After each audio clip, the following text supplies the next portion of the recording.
hello hi सांग नमस्कार जय जगत आप समस्त मुझे कल डी पड़ी मंदिर मंदिर गला बेले देखिली दीप किणली दुटा दीप धरी टुंग चलीगली मंदिर भितर होता बहुत गहली गहली हेल्ले कौन हम कि आमको तो दीप चलवा पड़ो मुझे पलैली दीप स्टाण पाक दीप किणी दीप लगे भगवान समस्त पड़े रखी तापर मुझे बाबा को दर्शन करी दर्शन कर सारापर बहुत सारा गहली थे तथापि मत गहली पशिक दर्शन करा पड़ो मत छोट छुआ बाबा कुन्नी भक्त भी अच्छा मुझे जानी नी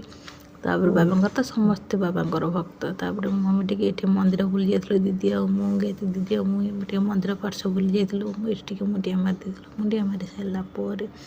आम टे टुंग टुंग टुंग टुंग हो जाइए समस्त मंदिर बेड़ा बुलूले आम भी मंदिर बढ़िया बुलूलु बुली सारा बुलू बुलू बुलू सब समस्ते प्रायतः झील पिला ही आसते मंदिर को एत पु पिला आसी नाते ये आम मंदिर पर्श बुली सारापर आम ये माँ पार्वती को दर्शन करूँ पार्वती पाखे नमस्ते कर सारापर आम जाइलु बाबा हनुमान को पाक हनुमान भी बहुत खुशी बसते सी भी आज बहुत सुंदर देखा जाते जेहेतु आज जगर सब देवदेवी सुंदर देखा ना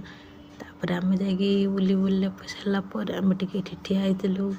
देखो मंदिर पार्श्व पूरा गहली माने एत गहली थी जहाँ कहीं कहते ये होती आम हनुमान जय बजरंग बली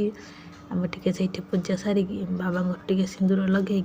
लगे सारापर मुझे गायत्री दीदी मत सिंदूर लगे तापर मुझे लगे सारापर लगे आम कल दीदी जावा दीदी कहला हाँ चल तापर आम जा मंदिर पाखे ठिया होलु ये बाबा पताका लगुला बहुत बढ़िया हिंसा बहुत सारा पताका था